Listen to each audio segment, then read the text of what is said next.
Hello friends, welcome back to our YouTube channel Vidya Mahasagar. आप सभी का स्वागत है हमारे यूट्यूब चैनल विद्या महासागर पे। आज हम पढ़ेंगे सिंगुलरिटीज, सिंगुलर पॉइंट, फिर उसके बाद पढ़ेंगे हम सिंगुलरिटीज क्या होती है, सिंगुलरिटी कितने टाइप की होती है, जो हमारे एग्जाम पॉइंट ऑफ व्यू से बहुत इंपॉर्टेंट है। ये हमारा कॉम्प्लेक्स एनालिसिस यानी कि पेपर 2 के लास्ट चैप्टर में हम पहुंच चुके हैं। इससे पहले भी हमने पिछले 3 चैप्टर सभी इंपोर्टेंट टॉपिक्स को कवर किया है, तो आप उनको भी जाके देख सकते हैं। और अगर आपको टेलीग्राम, अगर इनकी पीडीएफ चाहिए, जो हम वीडियो बनाते हैं उनकी पीडीएफ चाहिए, तो हमारा टेलीग्राम चैनल है विद्या महासागर करके, अगर आप उसको सर्च करेंगे तो आपको मिल जाएगा।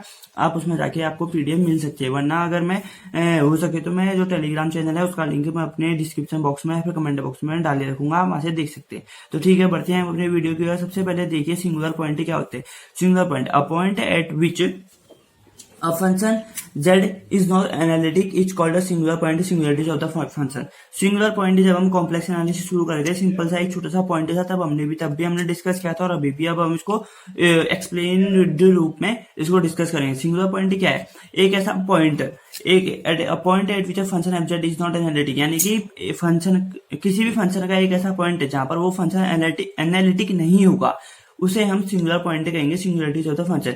अब एनालिटिक क्या होता है, इन सब चीजों का आपको पिछली वीडियोस में बता दिया है। एनालिटिक क्या होता है आपको पता है, बेसिक सी एनालिटिक क्या होता है। एनालिटिक के लिए कौन सी कंडीशन होती है, कौची रीमान जो इक्वेशन होती है इसको जो निकलती है, वही चीज हमको एनालिटिक के लिए भी प्रूफ करनी पड़ती है। ये सभी आपको पता है। हार्मोनिक क्या होता है, हम सभी चीजें आपको पढ़ाई गई है। तो सिंगुलर पॉइंट सिंपल से क्या होता है, एक ऐसा पॉइंट है जो जहां पर फंक्शन जो है वो एनालिटिक नहीं होता है, उसे हम सिंगुलर पॉइंट कहते हैं, या फिर उसी पॉइंट को सिंगुलरिटीज ऑफ द फंक्शन कहते हैं। ये हमें पता है, ठीक है। अब आगे बढ़ते हैं। अब हम पढ़ेंगे डिफरेंट टाइप्स ऑफ सिंगुलरिटीज, यानी कि डिफरेंट टाइप्स ऑफ सिंगुलरिटीज क्या क्या होती है। सबसे पहले हम पढ़ेंगे आइसोलेटेड सिंगुलरिटी। आइसोलेटेड सिंगुलरिटी क्या होती है?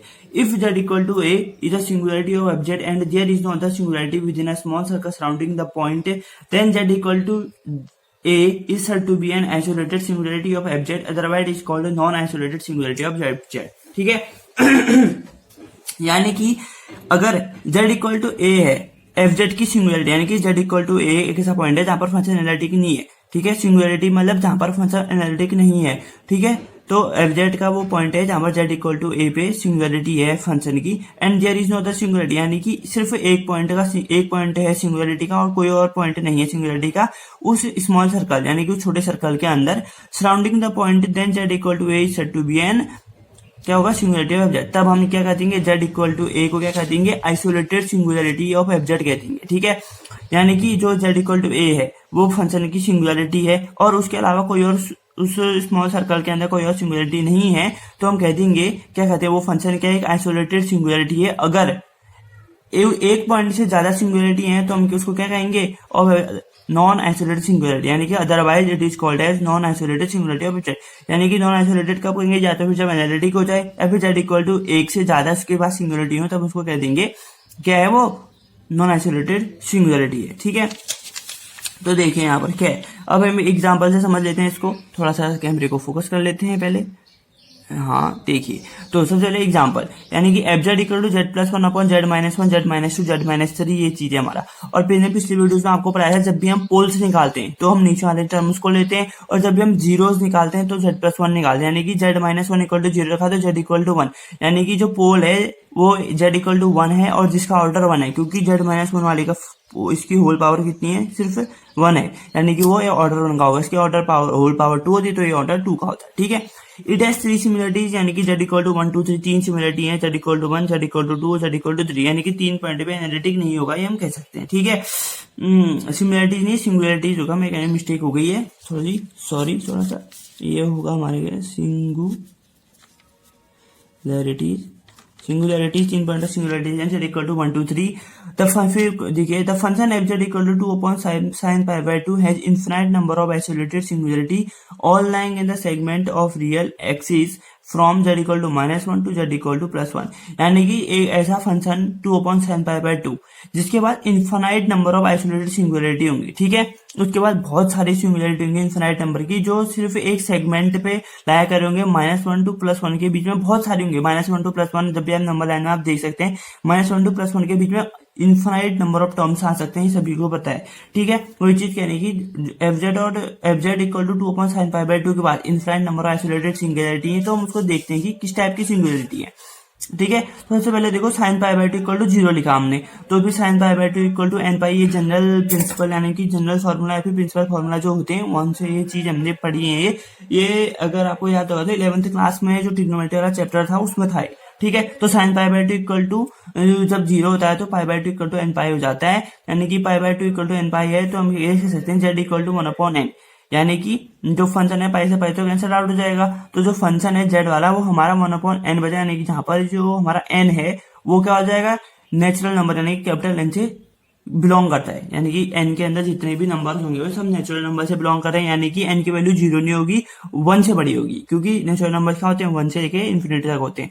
तो वही चीज है जेड इक्वल टू 1, जब 1 रखोगे तो 1 आएगा, जब वो 2 रखोगे तो 1/2 आएगा, जब 3 रखोगे तो 1/3 आएगा, जब 4 रखोगे तो 1/4 आएगा, वैसे ही चलते रहेगा ये इन्फिनिटी तक। ठीक है। Are the points of singularity, तो ये हमारे पॉइंट क्या है, सिंगुलरिटी के पॉइंट है, यानी कि z equal to 0 is the non isolated singularity of the function. तो मैंने अभी आपको ऊपर डेफिनेशन क्या बताया था, आइसोलेटेड सिंगुलरिटी कब होगी, जब उसका सिर्फ एक यानी कि एक पॉइंट ऑफ सिंगुलरिटी होगा। अगर एक पॉइंट से ज्यादा सिंगुलरिटी होंगे तो वो क्या हो जाएगा, नॉन आइसोलेटेड सिंगुलरिटी। वही चीज हमने यहाँ पर लिखा। ठीक है। अब देखिए नोट क्या लिखा है, कि जो नोट था इंपोर्टेंट नोट है ये, if z equal to a is a singularity of the function then by Laurent expansion. ठीक है। जो ये नोट है 10 का मान लो, 50 का मान लो, जिसका भी नोट मानते हो आप मान लो। ठीक है। z इक्वल टू a अगर सिंगुलरिटी है फंक्शन की, तो लॉरेंट एक्सपेंशन से क्या होगा, लॉरेंट एक्सपेंशन बहुत इंपॉर्टेंट थ्योरम है, जिसने नहीं देखे तो हमारी पिछली वीडियो जाके देख सकते हैं। Laurent expansion Laurent theorem, Laurent को कैसे प्रूफ करते हैं, टेलर थ्योरम टेलर को कैसे प्रूफ करते हैं, उनके जो रिलेटेड क्वेश्चंस हैं कैसे करते हैं, उन सभी चीज को अच्छे से क्लियरली आपको जितना इजी हो सकता है उतने इजी तरीके से आपको समझाया गया है। तो एक बार आपको जाइए और देखिए, वो आपके एग्जाम पॉइंट से बहुत इंपॉर्टेंट है। टेलर या फिर लॉरेंट बहुत इंपॉर्टेंट है, एक बार जाके जरूर देखिएगा। ठीक है। तो यहाँ पर देखिए तो लॉरेंट एक्सपेंशन से क्या हो जाएगा, f z equal to sigma नहीं summation n equal to 0 to infinity a n z minus a की power n plus summation n equal to 0 to infinity b n z minus a की power minus n. इस type से जो हमारा function होगा उस type से फिर वो खुल जाएगा। ठीक है। इसकी बात हम अभी ज्यादा नहीं करेंगे, क्योंकि हम अभी बेसिक टॉपिक्स के बारे में बात करेंगे तो हम हल्का हल्का बात करेंगे। जब हम इन फॉर्मूले को खोलने की बात आएंगे, जब हम क्वेश्चन सॉल्व करेंगे तब हम इन चीजों को पकड़ेंगे। ठीक है। तो अब इसके बाद हम शुरू करते हैं पहला, यानी कि जो हम आइसोलेटेड सिंगुलरिटी पढ़े थे उसके अंदर के जो पार्ट है, यानी कि रिमूवल सिंगुलरिटी। ठीक है। यानी कि if the principal part of f z contains no term b n equal to 0, जहां पर बिलोंग्स टू एन कर रहा होगा। ठीक है। Then the singularity z equal to a is called removable singularity of f z. यानी कि ये कह रहे हैं कि देखो जो हमने ऊपर पे नोट लिखा, if the principal part of z, यानी कि जो प्रिंसिपल पार्ट है, ये प्रिंसिपल पार्ट ऑफ जेड लिखा है मैंने, यानी कि एफ जेड फंक्शन का जो प्रिंसिपल पार्ट है कंटेन्स नोट, यानी कि इसमें कोई टर्म ही नहीं है, यानी कि किसी टर्म का ही नहीं है, जेड माइनस ए, यानी कि वन अपॉन जेड माइनस ए वाला इसमें कोई टर्म ही नहीं है। तो हम क्या कह देंगे, तो जो सिंगुलरिटी होगी जेड इक्वल टू ए पे, वो क्या होगी, हमारी रिमूवेबल सिंगुलरिटी होगी। ये रिमूवल लिखा है मैंने, यहाँ पे रिमूवेबल भी हो सकता है, ये रिमूवल भी है, और इस टाइप से भी पूछ सकता है कि रिमूवेबल सिंगुलरिटी क्या होता है, इस टाइप से भी इसको कह सकता है, लेकिन ये दोनों सेम ही है। ठीक है। तो क्या करें कि अगर जो फंक्शन है एफ जेड का उसमें प्रिंसिपल पार्ट नहीं है, तो हम कह सकते हैं कि जो सिंगुलरिटी है हमारी वो क्या है, रिमूवेबल सिंगुलरिटी है। तो फिर फंक्शन क्या आ जाएगा, जब बी एन का पार्ट ही नहीं है, प्रिंसिपल वाला पार्ट ही नहीं है, तो उसको हटा देंगे। F z equal to summation n equal to 0 to infinity a n z minus a की पावर एन तक ही हमारा फंक्शन हो जाएगा। ठीक है। तो आपको समझ रहे रिमूवेबल सिंगुलरिटी क्या होती है। तो बढ़ते हैं आगे की तरफ। देखो फिर एग्जाम्पल लिखे हैं हमने, यहाँ पर एग्जाम्पल से समझते हैं। तो देखो सबसे बड़ा एग्जाम्पल क्या है, sine z upon z equal to लिख सकते हैं 1 अपॉन जेड। तो ये आ गया, साइन जेड का एक्सपेंशन होता है z minus z cube upon 3 factorial plus z की power 5 upon 5 factorial is equal to 1, जब 1 अपॉन जेड को अंदर मल्टीप्लाई कर देंगे सो ये आगे को बढ़ते जाएगा। ठीक है। तो 1 माइनस जेड स्क्वायर अपॉन 3 होते प्लस जेड की power 4 upon 5 factorial dot dot dot infinity, ये हमारी इक्वेशन 1 हो गई। यानी कि no negative power of z contained in equation 1, यानी कि नो नेगेटिव पावर बोले तो जेड की पावर -1 जेड की पावर -2 इस टाइप से नहीं है, यानी कि जेड की पावर -1 क्या लिख सकते हैं हम, 1 अपॉन जेड, यानी कि इस फंक्शन में 1 अपॉन जेड नहीं है, इस टाइप का फंक्शन नहीं है, तो हम कह देंगे जो ये रिमूवेबल सिंगुलरिटी है एफ जेड की। ठीक है।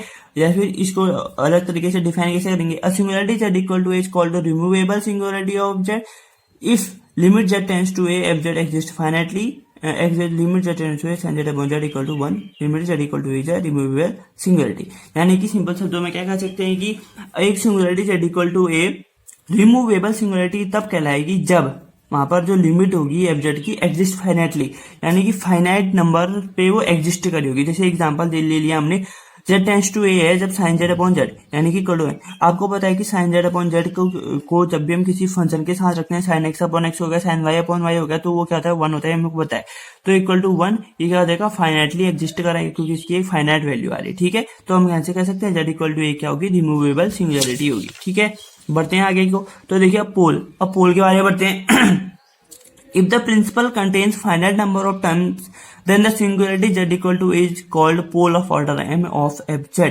यानी कि जो प्रिंसिपल पार्ट है, जिसमें हमने अभी पढ़ा था प्रिंसिपल पार्ट क्या होता है, 11 प्रिंसिपल पार्ट ये होता है z माइनस ए की पावर माइनस n, यानी कि नेगेटिव पावर वाला जो टर्म होता है वो प्रिंसिपल पार्ट होता है हमारा। Contains finite number of terms, यानी कि जो प्रिंसिपल पार्ट है उसमें फाइनाइट नंबर ऑफ टर्म्स हैं, दो जो then the singularity z equal to terms number of terms n, then the singularity z equal to is called pole of order m of fz। ये पोल of order m है। ठीक है, ये पोल of order m है, यानी कि हम क्या कहेंगे, अगर प्रिंसिपल पार्ट में फाइनाइट नंबर ऑफ टर्म्स हैं तो उसके बाद जो सिंगुलरिटी होगी z इक्वल टू a पे, जो उसकी सिंगुलरिटी निकलेगी z इक्वल टू a पे, हम क्या कर देंगे, वो एक पोल है जिसकी ऑर्डर m है। ठीक है, पहला पॉइंट क्या है, a pole of one order one is called a. तो देखिए यहाँ पर क्या था, हम क्या पढ़े थे, a pole of order one is called a simple pole, यानी कि एक ऐसा पोल जहां पर जिसका ऑर्डर वन होगा उसे हम कहेंगे सिंपल पोल।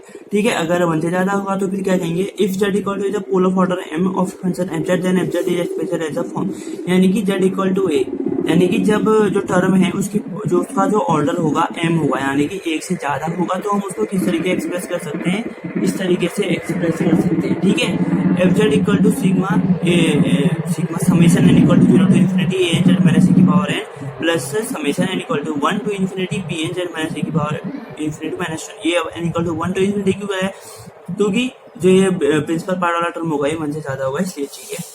अगर हम n इक्वल टू 0 रख देंगे, n की पावर 0 अपॉन में जाएगा तो समथिंग अपॉन 0 इन्फिनिटी हो जाएगा, तो थोड़ा नहीं होता है। ठीक है, तो इसको डीप नहीं जाते हैं, तो ये पढ़िए। और a function f z is said to be a pole of order n if it is expressible as, यानी कि एक फंक्शन को हम उस पोल का ऑर्डर कहेंगे n अगर वो इस तरीके से एक्सप्रेस कर सकते हैं हम उसको। तो ठीक है, किस तरीके से, five z upon f z equal to five z upon z minus a की पावर एन। अगर एक फंक्शन है वो एन ऑर्डर का पोल तब कहलाएगा जब हम उसको इस तरीके से एक्सप्रेस कर सकते हैं। आपको समझ में आ गया होगा। ठीक है, अब हम पढ़ते हैं एसेंशियल सिंगुलरिटी क्या होती है, लास्ट टॉपिक है सिंगुलरिटी का।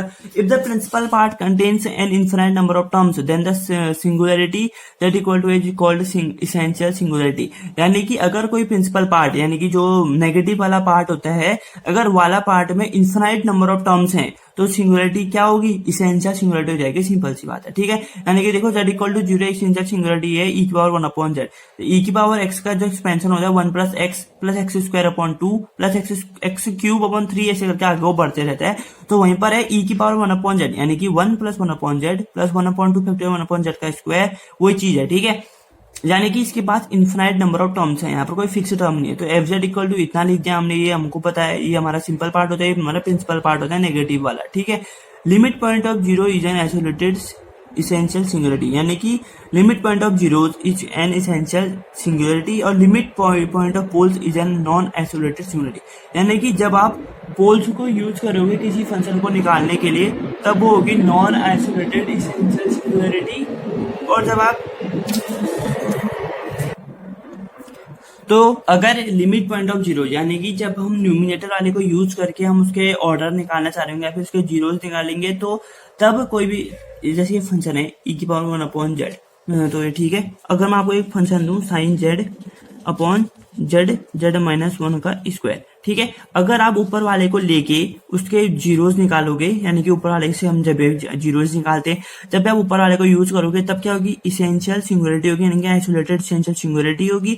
और जब आप नीचे वाले को यूज करके उसके पोल से निकालोगे, यानी कि जब नीचे वाले को यूज करेंगे हम किसी सिंगुलरिटी प्रूफ करने के लिए, तब क्या होगी, नॉन आइसोलेटेड इसेंशियल सिंगुलरिटी।